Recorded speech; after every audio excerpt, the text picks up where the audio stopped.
But yeah, we had like little stuff like that. We had this little deal, and we went to the studio. I don't know, the engineer was like, they didn't have the equipment or something. I don't know, something crazy going on.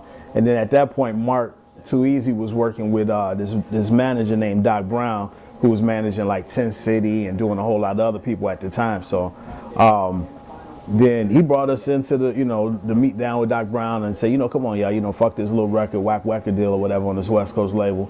Come on, go down. We did a little audition for dude right there in front of him, and he was just like blown back, like, man, y'all cold. You know what I'm saying? So instantly, he do the whole, big red shit, getting on the phone, calling motherfuckers, and yeah, I done called Russell and I done called this, and ultimately he ended up being a mentor to us. You know what I mean? We also learned a lot of things along the way, but he also helped put us in other avenues that we probably would have never even been in. You know what I'm saying? I'm talking about from being in, ASCAP, showcases out in LA, from, like going on tour with DJ Quick.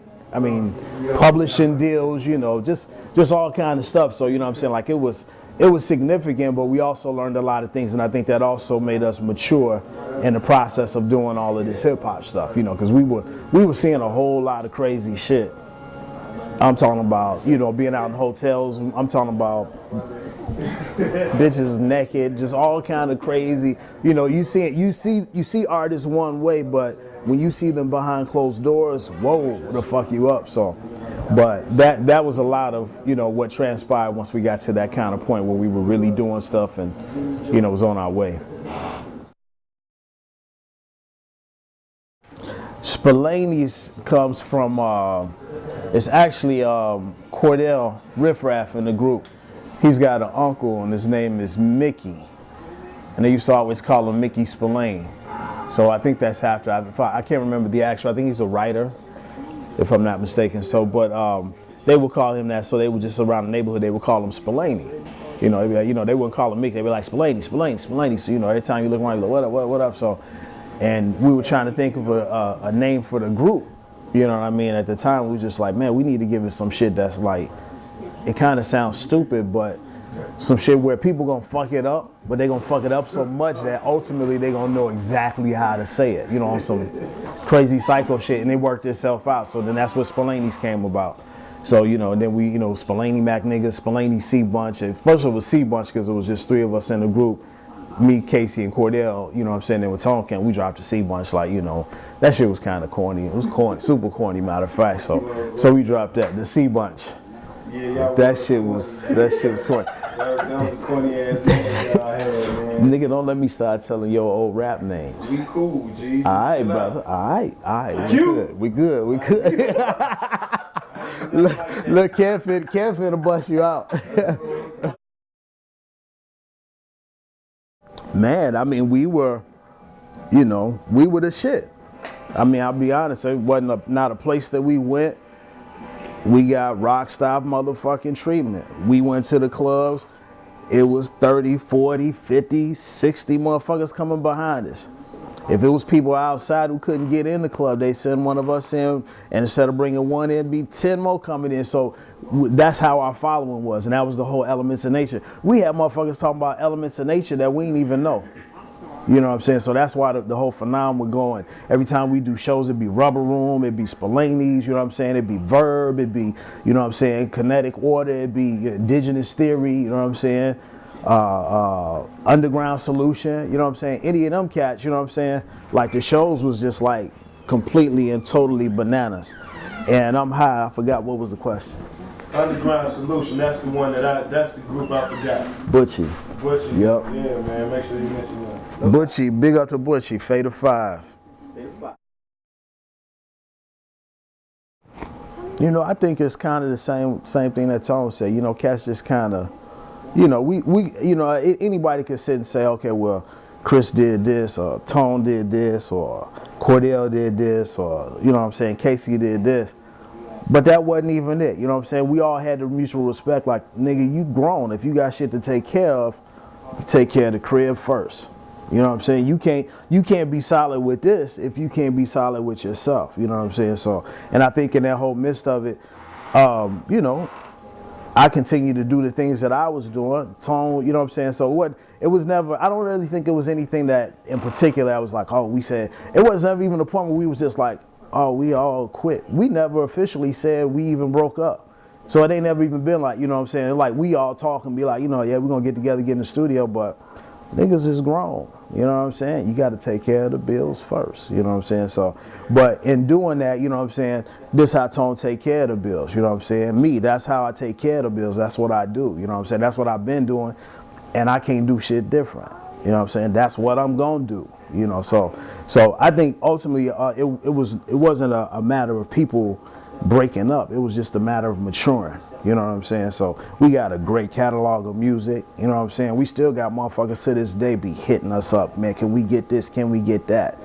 You know what I'm saying? So, you know, it was a lot of rich experiences. I mean, between anything, you know what I'm saying? Like Tone's got his company, I got my company. You know, between either one, we can put it out, you know, but it's a matter of talking to all parties involved with it, you know what I'm saying, because fair is fair, you know what I'm saying, so we push it, we pop it, we make some money, we all line our pockets to take care of our seeds, you know, that's how it go. So, and I guarantee it'll make some money, I guarantee, maybe even a reunion show, but Tony ain't gonna rap. Nah, I'll rap, fuck it. You do it? Yeah, Joe, I'm just gonna get fucked up, though. Damn. Heard it here first. It's done. It's done. It's done. Urbanized Music is a duo of myself and my wife, Amina. What's up, baby? Peace. Big up, big up. You know, we just, you know what I'm saying, like we get down and do everything together, you know what I'm saying, on the writing, on the producing, you know what I mean? So we got, you know what I'm saying, we got like a little production company that's got like a couple of different artists that we've been working with, you know, the Pathfinders, the 80s Babies, they both put out some, you know, critically acclaimed releases on the underground, you know, on some hip hop music. But probably the thing that I'm most proud of outside of our duo and what we do, music and the records and the, you know, the projects and stuff that we're working on is we started a nonprofit organization called the Chicago Hip Hop Initiative. And back in 2001, we got a declaration passed through the city of Chicago to have July as Chicago Hip Hop Heritage Month. So last year we just celebrated the 7th year, and you know, a lot of cats don't know, but you know, as we build, we grow. So that's how we getting it in. Last year we did the first all hip hop show on the William Pritzker or Jay Pritzker stage downtown at Millennium Park. So you know, let us get on there. You heard hip hop banging through the speakers, and actually the year before they didn't let us hit the stage, but they let us play, you know, like some Opus tracks and some all natural tracks. So you know, cats was coming off the train hearing all of these hip hop beats downtown. So it was like, you know, super love, you know what I mean? So to check something out. But yeah, we've been doing that. You know, we're getting ready to celebrate the new year coming up for 2010. So you know, y'all really get in tune with that. You know, I got to do a shameless plug, shyhiphop.org, urbanizedmusic.com. So, but yeah, on the Urbanized Music tip, you know, me and Amina just, you know, we're production and songwriting duo. You know, we pitch songs. You know, we're doing a lot of things right now. We got Urbanized Music for film and television. You know, we're working, you know, get sync licenses, you know, music for commercials, beds, TV, so on and so forth. You know, outside of the stuff we do creatively, you know, we perform. We just did a show last night, you know, so we got a couple other shows coming up. You know, we always had that love for the stage, you know what I'm saying, been getting down and you know, making things happen. I'm gonna keep it real. Chicago is home of the fucking haters. That's what it is. We don't support our own. That ain't the reason why we all held down. Ain't no industry here. You know what I'm saying? Cats just got to go other places to get it on. But, you know what I'm saying? Like my man Tone said, you know, when cats go out and they pop off, and that, you know, and we ain't talking about cats who just put out their first record. And I don't even want to start naming niggas. Niggas is into their 5th and 6th records and coming from the city, and they be popping their chops about what they do for the city. But you got to bring some industry back here. I'm just so sorry. You know what I'm saying? The underground is bubbling. You got your all naturals, your urbanized music, your gravels, you know what I'm saying? You got your Tony Baines, you got, you know what I'm saying? You got a lot of producers. I mean, this is a mecca for so much shit musically. You know what I'm saying? If cats even know the history, Record Road, you know what I'm saying? Bronzeville. If you know, our city is super rich in music, but our hip hop culture is not on that level right now. It's not. And, you know, and I dropped the whole Haterville in, not just to say motherfuckers hate on each other. You talking about a super segregated city. You know what I'm saying? It's super diverse. You know what I'm saying? You go 3 blocks this way, bunch of Mexicans. 2 blocks this way, bunch of niggas. 3 blocks that way, bunch of white folks. You know what I'm saying? So the hip hop is the same way. Cats on the north side don't rhyme like cats on the west side. Yeah. Cats on the west side don't rhyme like cats on the south side. You know what I'm saying? But there's a mutual respect, but then there's still that I gotta be the next nigga mentality.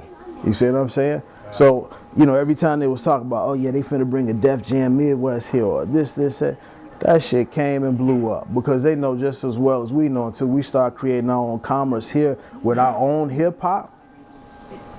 Why they gonna set up shop? Shit fucked up now. You know what I'm saying? Why would you come and set up an office downtown and say I'm finna audition some no-name motherfuckers and give them a deal in the industry that ain't even selling no motherfucking music? It's all about branding. So that's how I feel about it.